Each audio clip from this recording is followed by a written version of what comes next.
Semua itu dilakukan secepat kilat. Sapi-sapi grade A ternak Apollo ini menurut saja ketika dibawa oleh Hermes yang ceria. Hermes yang kelaparan lalu menciptakan api dan menyembelih seekor sapi, guys. Ada 2 ekor ular yang sedang berkelahi, dan Hermes memisahkan kedua ular itu dengan tongkatnya. Demi memperoleh kembali sandalnya, Aphrodite pun menyerahkan tubuhnya untuk dinikmati oleh Hermes. Demi sandal loh guys, dia ampun. Jangan ditiru ya. Assalamualaikum warahmatullahi wabarakatuh. Welcome back to Soberia.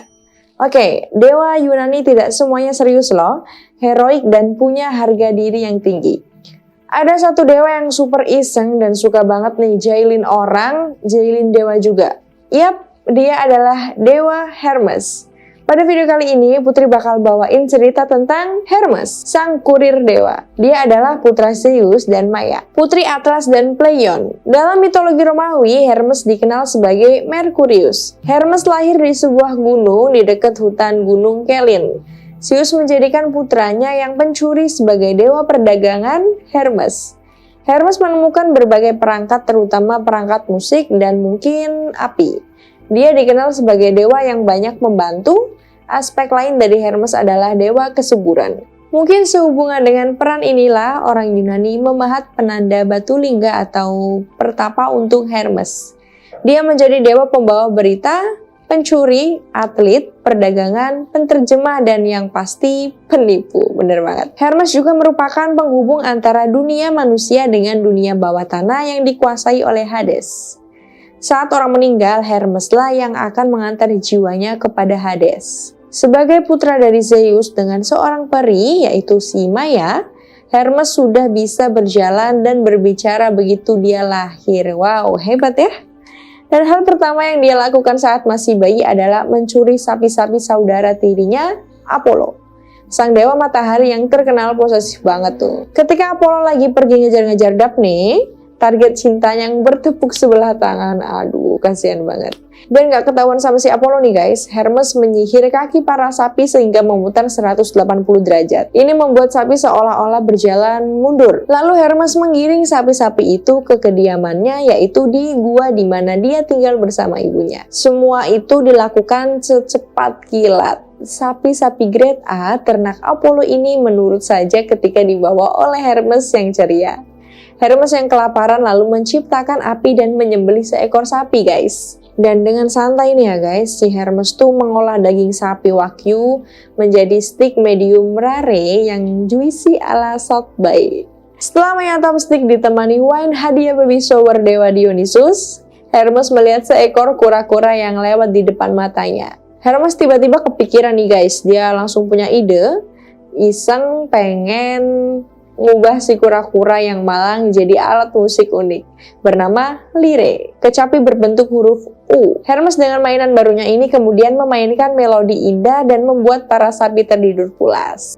Apollo yang baru saja patah hati nih gara-gara Daphne menolak cintanya dan lebih memilih berubah jadi pohon ketimbang dikawin sama si Apollo. Sabar ya Apollo. Pulang ke Delos, kaget dong dia langsung, di mana ya koleksi sapi-sapi aku, kok nggak ada?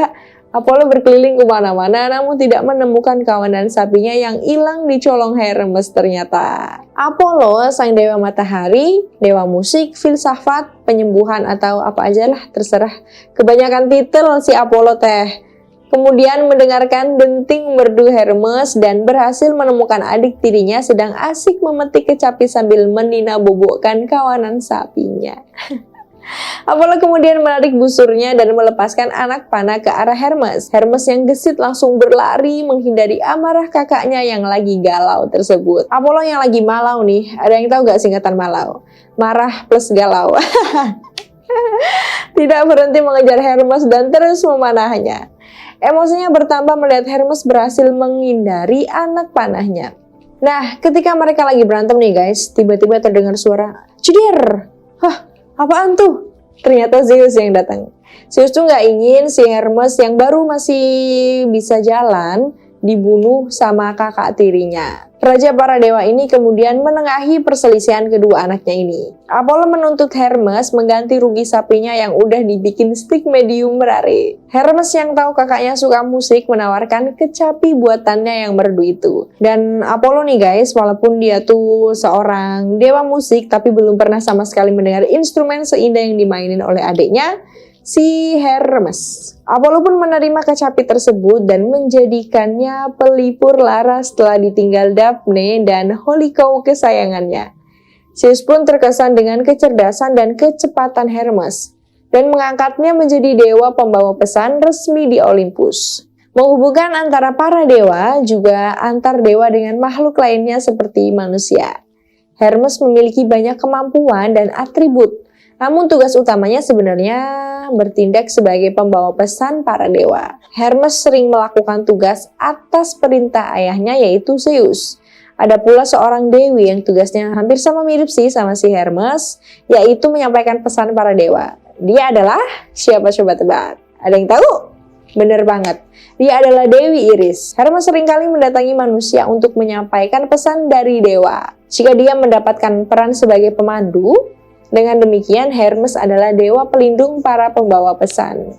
Hermes memiliki suatu tongkat khusus yang disebut Kerikeion atau Caduceus. Menurut satu cerita nih, ada 2 ekor ular yang sedang berkelahi, dan Hermes memisahkan kedua ular itu dengan tongkatnya. Tiba-tiba kedua ular itu menyatu dan menjadi bagian dari tongkat Hermes. Ya, begitulah seterusnya. Hermes juga dapat dikenali dari helm bersayapnya, yang disebut Pegasus. Dan yang lebih penting lagi nih guys, sepasang sandal bersayap, yang disebut Talaria. Sandal itu ya guys, nggak cuma sandal sih, helmnya juga kemungkinan bisa membuat Hermes dapat terbang dengan cepat. Dan memang Hermes itu dewa yang paling cepat. Ini berbeda dengan Iris, yang tidak membutuhkan alat tambahan untuk terbang karena Iris sudah memiliki sayap. Hermes seringkali membantu dan membimbing manusia dalam kegiatan mereka. Dia memberikan sabit adamantin kepada Perseus, yang menggunakan senjata itu untuk memenggal kepala Medusa. Hermes membunuh Argus Panoptes yang ditugaskan menjaga Io, yang sedang berwujud sapi. Setelah kematian Peleus dan Thetis, Zeus menyuruh Hermes untuk mengantarkan 3 orang dewi, Hera, Athena, dan Aphrodite, ke hadapan Paris. Paris kemudian diminta untuk memilih siapa di antara mereka yang paling cantik. Hermes pernah menyelamatkan Zeus dan mengembalikan uratnya, yang sebelumnya pernah dipotong monster Typhon. Hermes juga pernah menyelamatkan Ares yang pernah disekap dalam kendi selama 13 bulan setelah sang dewa perang ditangkap oleh raksasa Otos dan Ephialtes. Hermes adalah pelindung para pengelana. Dia memandu Perseus dalam perjalanannya untuk membunuh Medusa. Hermes juga memberi tanaman Molly kepada Odysseus yang membuat sang pahlawan kebal terhadap sihir Kirke. Mungkin Hermes membuatnya karena Odysseus adalah cicit Hermes. Hermes memiliki tugas unik sebagai pengantar para arwah menuju dunia bawah. Wow. Karena tugas inilah Hermes memperoleh julukan Psikopompos. Dalam Odisseia, Hermes memandu arwah para pelamar Penelope-nya yang telah dibunuh oleh Odysseus ke dunia Hades. Di sana, mereka bertemu dengan arwah Agamemnon. Seperti dewa Olympus muda lainnya, Hermes memiliki banyak anak dari banyak perempuan. Namun seperti Apollo, Hermes tak pernah menikah. Hermes memiliki banyak hubungan cinta dan anak-anak yang terkenal. Satu-satunya hubungan seksual Hermes dengan Dewi adalah kisahnya bersama Dewi Aphrodite. Pada awalnya, Aphrodite tidak tertarik dan menolak berhubungan seksual dengan Hermes. Zeus merasa kasihan pada Hermes dan memerintahkan elangnya untuk mencuri sandal kesukaan Aphrodite. Hermes bersedia mengembalikan sandal itu asalkan Aphrodite memenuhi permintaannya. Demi memperoleh kembali sandalnya, Aphrodite pun menyerahkan tubuhnya untuk dinikmati oleh Hermes. Demi sandal loh guys, dia ampun. Jangan ditiru ya. Dari hubungannya dengan Aphrodite, Hermes menjadi ayah dari Hermaphroditos yang dinamai dari nama kedua orang tuanya. Hermes pernah memperkosa Chione, putri Daidalion. Dari perkosaan ini terlahirlah Autolycos yang mengikuti jejak ayahnya dan menjadi seorang pencuri ahli. Dia mewarisi kecerdasan dan keahlian Hermes. Autolycos adalah ayah Antikelia dan kakek Odysseus. Kiano juga memiliki seorang putra lainnya yang bernama Philamon, sang penyair. Namun Philamon adalah putra Apollo karena dulu setelah diperkosa oleh Hermes, Chione kembali diperkosa oleh Apollo pada malam harinya. Parah. Hermes disebut-sebut sebagai ayah dewa hutan Pan dari hubungannya dengan Penelopeia, istri Odysseus. Hermes adalah ayah seorang Argonaut, Aitalides, dari hubungannya dengan Eupolemia. Aitalides terkenal karena dia bertugas sebagai pembawa pesan para Argonaut. Hermes memiliki dua orang putra lainnya, yakni Ekoion dan Eritos, yang juga berlayar bersama Lason dan para Argonaut. Awalnya, Hermes digambarkan sebagai pria tua yang berjenggot, tetapi dalam perkembangan selanjutnya terutama sejak akhir abad ke-4 sebelum Masehi, Hermes dicitrakan ulang sebagai dewa yang muda dan atletis. Patung Hermes dengan tipe baru ini ditemukan di berbagai stadia dan gimnasium di Yunani. Ketika digambarkan sebagai Hermes Logios, dia merupakan simbol kepandaian bicara. Biasanya ditunjukkan sedang berbicara sambil mengangkat satu tangannya. Tugas-tugas Hermes adalah menyampaikan berbagai pengetahuan dewa yang bisa berguna bagi manusia. Misalnya mengajarkan keadilan, sistem pemerintahan, juga cara-cara memberikan persembahan pada para dewa agar mendapatkan perlindungan mereka. Karena tugasnya ini, Hermes menjadi salah satu dewa yang paling menyayangi dan dekat dengan manusia.